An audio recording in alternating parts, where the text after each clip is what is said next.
NDA 400 पार होगा या नहीं ये तो 4 जून को ही पता लग पाएगा, लेकिन 2024 का ये लोकसभा चुनाव भी तो वर्षों में हुए अन्य चुनावों से काफी अलग और रहस्यमयी नजर आ रहा है, क्योंकि भाजपा के 400 पार के नारे और उत्साह के बावजूद भी मतदान प्रतिशत कम ही रहा है। अब इसे मतदाता की उदासीनता कहें या मतदाता का अति विश्वास के कारण मतदान के लिए न निकालना कहें, भीषण गर्मी का प्रकोप कहें या कुछ और, लेकिन यदि सरकार के पक्ष में लहर जैसा कुछ नजर नहीं आ रहा है तो सरकार के विरोध जैसा गुस्सा भी मतदाता नहीं दिखा पा रहा है।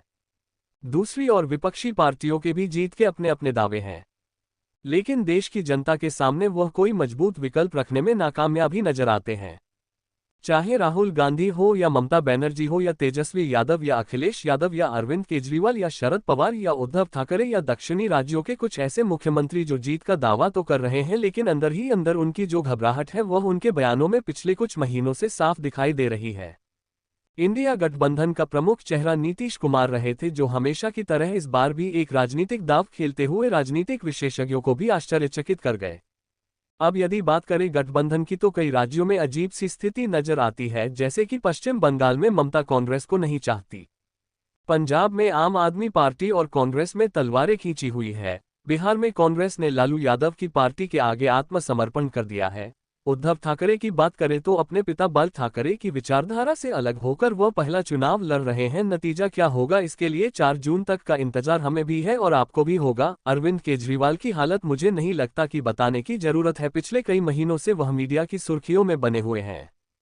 कुल मिलाकर गठबंधन से पहले क्षेत्रीय पार्टियों खुद को ही बचाने और अपनी गिनती बढ़ाने में तत्पर नजर आ रही हैं।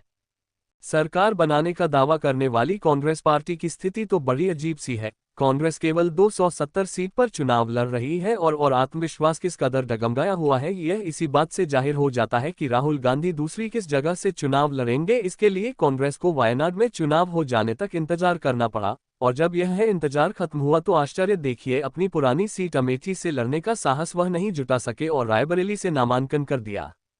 रायबरेली को अपने पूर्वजों की सीट बताने वाले राहुल गांधी यह नहीं बता सके कि अचानक से अमेठी से उनका मोहभंग क्यों हो गया। अब बात करते हैं भारतीय जनता पार्टी की, तो भारतीय जनता पार्टी ने प्रत्याशियों की घोषणा विपक्षी पार्टियों से और खासकर कांग्रेस से काफी पहले कर दी। वाराणसी में मोदी का रोड शो काफी कुछ बयां कर गया।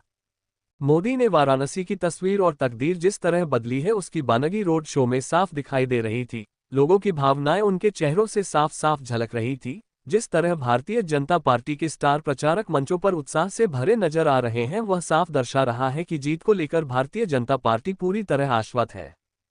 प्रधानमंत्री नरेंद्र मोदी इस बार भी सबसे ज्यादा रैली कर लग रहा है एक रिकॉर्ड स्थापित करेंगे। मोदी की रैलियां में उमड़ रही भीड़ को राजनीतिक विशेषज्ञ मोदी का आकर्षण मानकर चल रहे हैं। कुछ विशेषज्ञों का कहना है कि भीड़ मतों में तब्दील होगी, इसकी कोई गारंटी नहीं होती। मोदी के बाद यदि बात करें स्टार प्रचारक की तो योगी आदित्यनाथ आक्रामक मुद्रा में मंचों पर नजर आ रहे हैं, काम हो रहे मतदान प्रतिशत के कारण। राजनीतिक विशेषज्ञ भी इस बार खुलकर आकलन नहीं कर पा रहे हैं। तो सभी को इंतजार है 4 जून का। 4 जून इस बार राजनीतिक पार्टियों का ही नहीं देश के भविष्य के निर्धारण का दिवस है।